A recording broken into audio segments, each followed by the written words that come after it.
Más adelante en KTVB en español, se acerca la temporada de zancudos y los funcionarios de salud están alertando al público sobre un virus que viene con ellos, cómo protegerse en camino. Y nos llega un calor más intenso para este fin de semana. Les diré qué tan caliente vamos a llegar. Y les traemos una nueva serie para el noticiero en español. Los llevamos a un lugar muy especial enseguida. Gracias por acompañarnos. La noticia en español empieza ahora.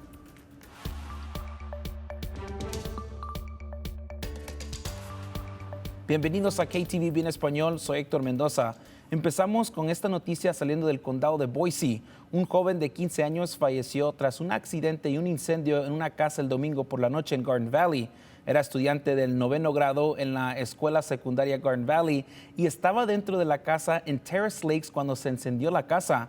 La oficina del alguacil del condado de Boise informa que los equipos recibieron una llamada sobre el incendio alrededor de las 10 por la noche del domingo. Los bomberos de Garden Valley, Lowman y Horseshoe Bend acudieron al lugar, pero cuando llegaron, la casa ya estaba en llamas. Los vecinos de la casa dicen que pareció una bola de fuego. La oficina del alguacil del condado de Boise informa que un tanque de propano explotó en la casa durante el incendio, pero la causa del incendio está bajo investigación y el distrito escolar de Garden Valley informa que está organizando apoyo adicional para los estudiantes esta semana. Y ya sabemos quién falleció en el incendio de una casa rodante en Ontario. La oficina del alguacil del condado de Maughir identificó a la víctima como un hombre de 32 años llamado Rick Fowler. El incendio destruyó la casa rodante hace 2 semanas en una zona al norte de Ontario. La Oficina Médica Forense de Oregon indicó que Fowler era originalmente de Texas y había vivido en Ontario durante 5 años. La oficina del alguacil afirma que la investigación del incendio continúa y ofrece sus condolencias a la familia de Fowler. Y el Departamento de Policía de Meridian, que dice que un hombre que estaba bajo custodia después de encerrarse en una casa durante horas en la noche del lunes. El enfrentamiento ocurrió en la calle West Loretta en Meridian cuando los agentes intentaron arrestar al hombre con 2 órdenes de arresto pendientes por delitos graves. Esto provocó el cierre de las calles entre Linder y Molly Way. Pero ahora están abiertas de nuevo. Seguimos trabajando para obtener más información sobre el sospechoso y lo que sucedió. Les daremos más detalles en cuanto los conozcamos. Canal 7, Noticias de Idaho. Es hora de su primera alerta meteorológica. Ahora, nosotros hemos experimentado un poco de lluvia que vimos empezando el lunes. También vimos unos vientos muy fuertes con este sistema que hemos visto aquí. Pero ya al llegar al miércoles, el jueves y para terminar la semana, esta cresta de alta presión es que nos va a traer temperaturas más altas, condiciones más calientes y también vamos a ver que esos vientos empiezan a bajarse y vamos a ver bastante sol empezando esta semana. Pero viendo el modelo a futuro vamos a ver que esta cresta empieza a dominar nuestro patrón climático, empieza a subir las temperaturas y es posible que veamos las temperaturas más calientes de este año llegando el sábado. Pero llegando para el domingo vamos a ver que un sistema bajo va a llegar a bajar las temperaturas y es donde esperamos ver que esas temperaturas bajen un poco. Todavía se mantienen en los 80s, pero vamos a ver que ya empezando el lunes y es posiblemente que se extienda hacia el martes, vemos un cambio llegando para nosotros, llegando el lunes y el martes. Ahora, viendo el pronóstico extendido, veremos que esas temperaturas suben a los altos 80s para el viernes, se mantiene soleado para el sábado con temperaturas en los 90s, pero para el Día de la Madre vamos a ver que esas temperaturas bajan en los 80s y se sigue el viento y empieza a incrementarse para el lunes con temperaturas 64 grados. Evitar que la picadura del mosquito, ¿verdad? Muy importante. A medida que se acerca la temporada de los zancudos, los funcionarios de salud están alertando al público sobre la creciente amenaza del virus del Nilo Occidente. El virus apareció por primera vez en los Estados Unidos en 1999 y ha avanzado lentamente por todo el país, llegando a Idaho en el 2003. Representa un riesgo significativo para la salud, pero existen formas de manera para que usted y sus familias sean salvos.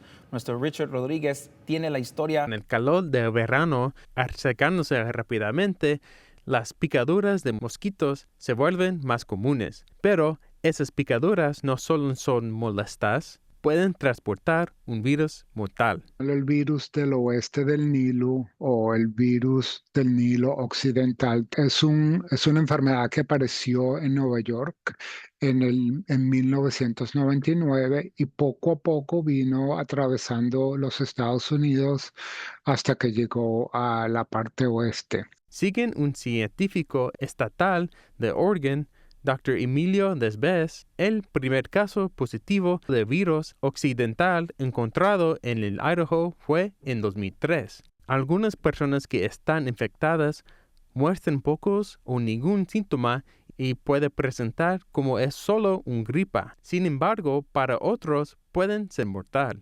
Las personas mayores de 50 años, las personas de la tercera edad, estas personas que tienen diabetes, presión alta, estas personas pueden desarrollar encefalitis, que es una infección en el cerebro, y esta enfermedad obviamente los va a llevar al hospital. El virus se transmite cuando los mosquitos pican a aves infectadas y luego pican a humanos. Desbes dice que los insectos están activos durante horas específicas del día. Estos mosquitos tienden a picar en las mañanas y al atardecer cuando se está oscureciendo. Son dos temporadas del día que son importantes para obtener una picadura y de ahí obviamente poder infectarse con ellas. Desbes dice que la repidente de los insectos es una forma de ayudar a prevenir las picaduras. Poner pantallas en las ventanas y en las puertas para prevenir que los mosquitos entren a la casa durante especialmente esas horas y entonces puedan picar a la persona y transmitir la enfermedad. Y también para la gente sepa que el virus está aquí en Idaho es el primer paso para mantener la seguridad de su familia. Evitar la picadura es lo más importante. Cuando hace calor durante el día y se está oscureciendo y las temperaturas bajan, uno se sienta afuera para obtener aire fresco. Esta es la oportunidad que tienen los mosquitos para picar. Richard Rodríguez, reportando por KTVB en español. Los funcionarios de salud también recuerdan a los residentes que eliminen el agua estancada alrededor de sus hogares, ya que es donde se reproducen los zancudos. Para más información sobre la prevención del virus del Nilo Occidente, visite y tendremos más información en nuestro sitio web ktvb.com/español. Y las rutas de los autobuses en Nampa podrían estar frenando, mientras Valley Regional Transit enfrenta posibles recortes en el servicio. Con presupuestos ajustados por delante y algunos miembros de ayuntamiento cuestionando el número de pasajeros que suben al autobús, el servicio está bajo seria revisión. Actualmente, Nampa paga casi $800,000 al año por 3 rutas fijas y servicios a pedido. Para ponerlo en contexto, la ciudad de Boise invierte millones de casi 20 rutas. El concejal de la ciudad de Nampa, Sebastian Griffith, viajó recientemente en autobús durante más de un mes viajando entre Nampa y Boise para estudiar Derecho. Dice que apenas vio pasajeros a bordo y cuando presupuestos ajustados, la ciudad debería revisar cómo está financiando el tránsito en Nampa. Estamos en apuros. Si quiero gastar $1 millón, lo gastaré en las 2 o 3 personas que viajan en este autobús por la mañana o añadir 2 o 3 agentes para garantizar la seguridad de Nampa. Si no hay demanda, si no hay necesidad y no podemos financiarlo adecuadamente, no estamos utilizando los recursos como deberíamos. Elaine Clegg, directora ejecutiva de Valley Regional Transit, afirma que la baja cantidad de viajeros podría deberse a un servicio insuficiente y no a la falta de demanda. Afirma que los recortes a las rutas de Nampa no solo afectarían a la población de Nampa, sino también a la población de las ciudades alrededor que dependen del tránsito público. BRT presentó a la ciudad de Nampa 4 opciones: mantener el servicio, aumentarlo, disminuirlo o eliminarlo por completo. La agencia busca la opinión de la población y del público del condado de Canyon, por la que estarán en la biblioteca de Nampa y el centro de tránsito Happy Day en Caldwell esta noche de 3 a 7 de la tarde. Y la votación anticipada ya está en marcha para la elección del 20 de mayo. En la boleta, elecciones del distrito local y municipal. Eso incluye ajustes como bonos y impuestos escolares, distritos de bibliotecas, distritos de carreteras y otros. Sin embargo, no todos tienen elección en esta ocasión, así que revise voteidaho.gov para ver tu boleta de muestra. También tendremos una guía en nuestro sitio web ktvb.com/español. Y el equipo de softball de Boise State se dirige al torneo Mountain West contra Utah State, que arrasó en lo que el entrenador Jeff Justin Schultz llamó el fin de semana de softball más completo que el equipo ha realizado esta temporada. Un Bronco en particular tuvo una tarde del sábado muy especial. El estudiante de segundo año, Sophia Knight, consiguió su bateo número 100 de la temporada.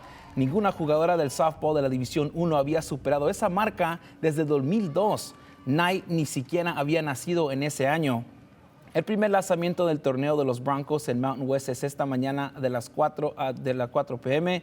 En la primera ronda, los Broncos jugarán contra Utah State por 4 partidos consecutivos. Otra nota, los honores de la temporada de Mountain West se publicaron hoy. Más tarde veremos si Knight y sus compañeros consiguieron alguna de esas herramientas antes de salir al campo. Y hablando de esos premios, estos premios semanales de Mountain West ya se han emitido. Mackenzie Hanna, estudiante de último año de Boise State, fue nombrado jugadora de la semana bateando 625. Quinn Sutherland se convirtió en la tercera jugadora en Bronco Nation esta temporada en ganar el premio a la jugadora del premio del año de la semana de Mountain West. En esa serie ella batió 500. Y comenzamos una nueva serie llamada Explorando Idaho. Cada mes vamos a explorar una nueva maravilla, ya sea conocida o no tan conocida en Idaho, y comenzamos con las cuevas de hielo en Shoshone, ubicado en los condados de Twin Falls y Jerome. Es una experiencia muy fría incluso en el verano. Viajé yo a esta maravilla subterránea y aprendí algo de la historia dentro de las cuevas, cómo las cuevas en particular se pueden mantener frías y cómo forman hielo y cómo se formaron estas cuevas. El volcán está justo ahí, a unos 3 kilómetros de distancia. Es un volcán de escudo muy bajo y genera presión y tubos de lava. Y es ahí donde entraremos muy pronto, un tubo de lava. Este viernes exploraremos juntos estas cuevas de hielo y también les proporcionaré información sobre el horario de operación, cómo llegar y qué empacar. Así que regresen con nosotros este viernes para nuestra nueva serie Explorando Idaho. Y si quieren más noticias, vean y visiten nuestro sitio web ktvb.com/español y acuérdense de seguirnos en nuestra página de Facebook KTVB en español.